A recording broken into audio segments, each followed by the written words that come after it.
This is Access Asia on France 24. I'm Hala Mohyuddin. Coming up in today's programme, the Indian economy goes digital, but the pace of change is so swift, many Indians are being left behind. We meet the Indonesian underwater miners risking their lives to bring tin to the surface. And a trip to a real-life winter wonderland. The Harbin Ice and Snow Festival is expected to welcome 1 million visitors this year. Well, we begin in India, where a financial and technological revolution is underway. The country is being demonetised at a furious pace, with Indians from all social backgrounds urged to open bank accounts and go fully digital. It's all part of Prime Minister Narendra Modi's war on the shadow black economy, but critics say the pace of change is leaving many Indians behind. Claire Juglar reports. This is the first Indian village that does not need cash. Akodara in the Indian state of Gujarat is a true digital oasis. In this primary school, tablets have replaced paper. Tablet thi spelling go. Pachi rang purta. In this classroom, an overhead projector serves as the backboard, and the lessons have become more interactive. Online ઉપર video બતાવે છે. પછી test લે છે sir. Thanks to digitization, Akodara is also a model for financial development. Each villager here has a bank account and receives his salary on time. But most importantly, at a time when India reels under a cash crisis, people here don't need currency for shopping. Bhavin Patel simply sends an SMS to his bank indicating the price of his purchase.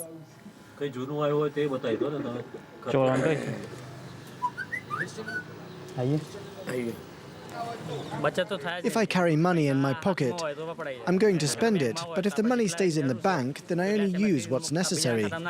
And what's new, I earn interest on it too. For the Indian Prime Minister, Akodara is a model village. Because of the sudden withdrawal of 85% of all currency notes, there is a massive cash shortage across India. Narendra Modi is using the opportunity to force the digitization of the Indian economy, even for the poorest and the most illiterate. Your thumb is now your bank. Your thumb is now your proof of identity. Your thumb is now your business. But this digital dream is far from being realized. In another village in Gujarat, there is no internet and therefore no electronic payment facility. These farmers have always been paid in cash. In the midst of demonetization, their lives have come to a standstill. We've not been paid for 2 months.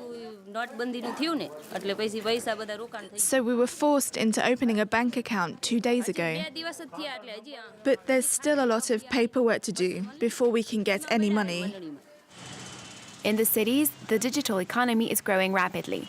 It took only 10 days for almost 10 million people to download BIM, a new wallet launched by the Prime Minister. Saket Modi helped create this app. It's so much more than just technology, because you talk about a lifestyle and how people change their lifestyles, how every single aspect of a human, both personal and professional, every vertical that businesses are done is changing thanks to digital. The rush to digitize the Indian economy without any preparation has also led to an explosion in cyber crimes. Prasad Siddhanti claims that his bank account was hacked through an e-wallet app. He lost 3,500 euros. I never had anything to do with Paytm, that is this e-wallet company, or neither I have registered myself, or my phone is connected, or my bank account is connected. In spite of that, how this happened is beyond my imagination. 80% of all transactions are still done in cash in this country, and nearly 1 billion people don't have access to the internet. Prime Minister Modi's digital dream will require a radical change in attitudes. Time now for our number of the week, and this week it's 15. Well, that's the number of dollars per day that Indonesian underwater miners hope to earn. Well, it's a reward that scarcely outweighs the risk. On average, one diver dies per week in the quest to earn that $15. But amid fierce global demand for the tin that lies on Indonesia's seabeds, there will always be volunteers willing to risk their lives. Diving for tin, a key component for smartphones and tablets. Pachi and his crew use basic methods to dredge the seabed surrounding the Indonesian islands of Bangka and Belitung. If lucky, they'll earn up to $15 a day. It is very dangerous work and the risks are huge. But what are you going to do? It's my life and this is my job. 1/3 of the world's tin comes from these islands, mined both offshore and inland, and the demand shows no sign of slowing down. But it is dangerous business. According to the Indonesian Tin Working Group, at least one miner dies every week in this area alone. I'm just trying to earn a living. We don't think about accidents.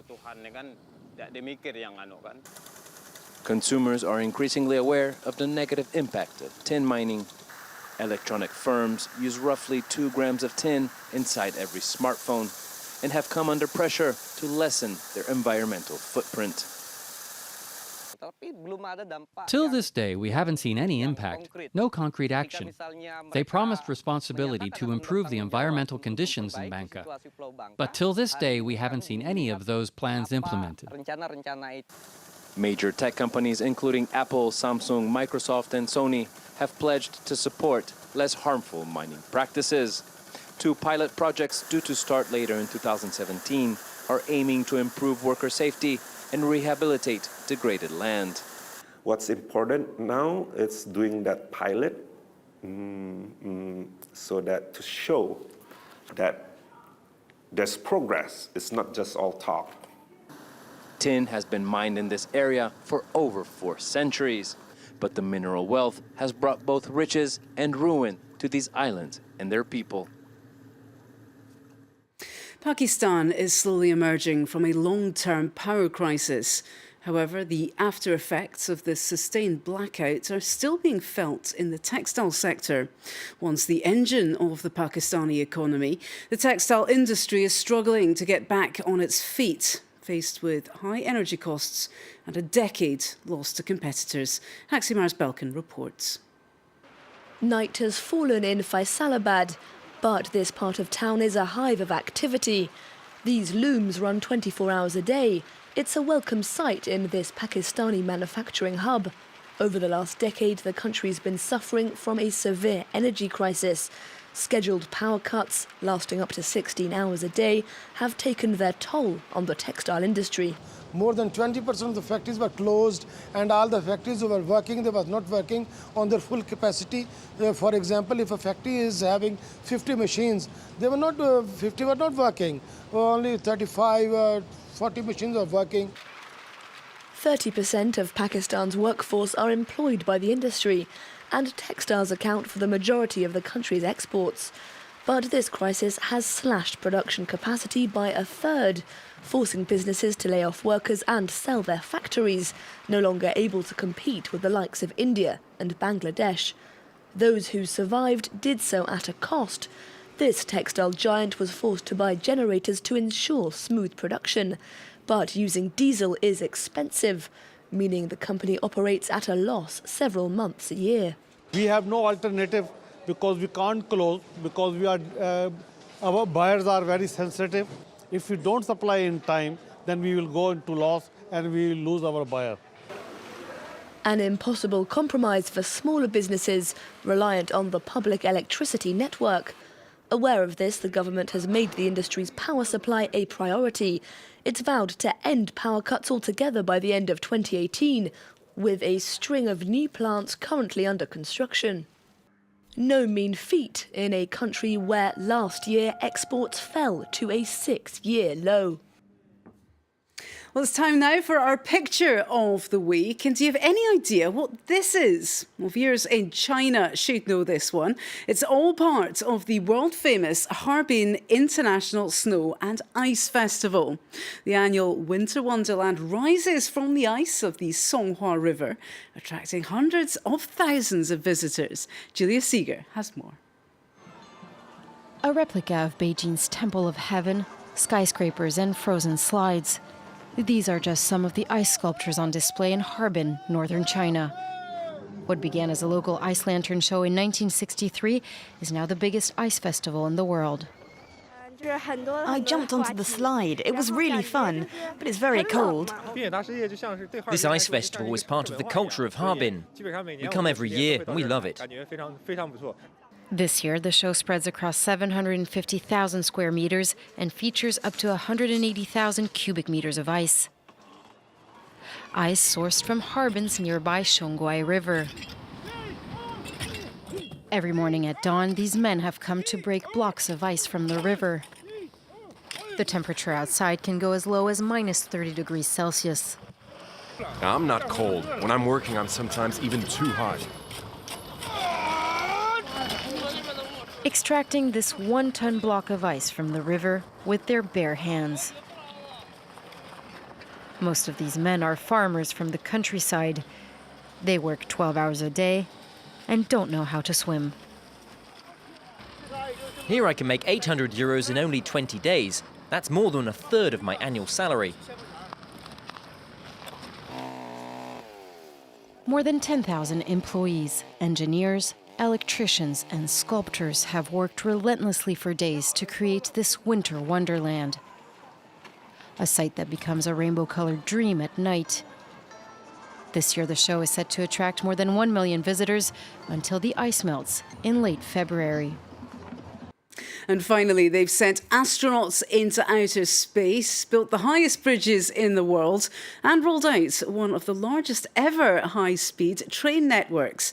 And yet the technology behind the humble ballpoint pen has long stymied China. Not anymore. After a 6-year-long R&D initiative and some $9 million later, China has finally cracked the technology to manufacture the fiddly nibs at the end of the pen. Well, the Chinese are aiming to stop importing Swiss and Japanese-made parts within 2 years. And we'll leave you with that technological breakthrough. Thanks for joining us here on Access Asia. Do stay with us here on France 24.